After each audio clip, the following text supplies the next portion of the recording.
was bad. But once again, see, like soldiered up. Like a crime scene. Yes, it was a crime scene.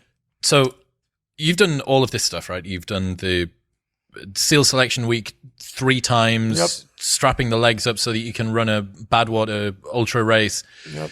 the Asperger's, everything. Yes. Of all of the physical pursuits that you've endured, which has been the most painful?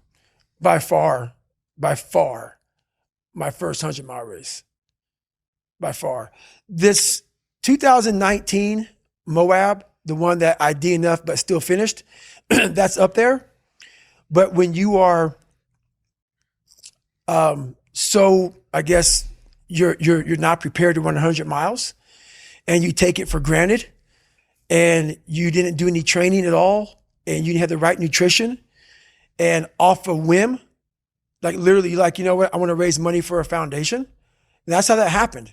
So I don't know if you know the story or not, but basically I'm sitting there and the lone survivor incident happened where a bunch of, some SEALs died. I want to raise money for them. I went to training with most of these guys.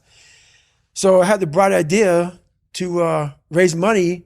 I wasn't going to do a hot dog or hamburger sell. I was going to do something that people would be attracted to. So I Googled the world's toughest events. And what comes up is this race called the Badwater 135.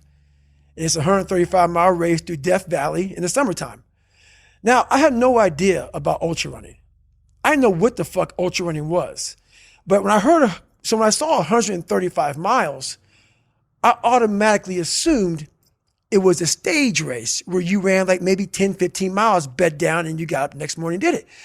So when I called the race director up, Chris Kosman, I'm like, hey, I would like to do this race to raise money for a foundation. He goes, have you ever run 100 miles? And I was like in a week or like what are you talking about? He goes, no, like in 24 hours, because that's what you got to do to qualify. And I was like, is that even possible? Like I didn't know. So anyway, he goes, no, you can't get in my race unless you qualify. And I call him up on a Wednesday, and that Saturday, and I was a bodybuilder at the time. I did cardio 20 minutes a week on the elliptical trainer every Sunday. He goes, yeah, Saturday, you're in San Diego. Saturday is a 24-hour race where you run around a 1-mile track for 24 hours. And if you can get 100 miles, I'll consider you in my race. So I'll go sign up for this race. And the first 70 miles, I'm doing pretty good. And then I hadn't sat down. I hadn't gone to the bathroom. I was drinking Mileplex and Ritz crackers. I was, eating Ritz crackers. So, elite nutrition. Yeah, elite, high quality nutrition. So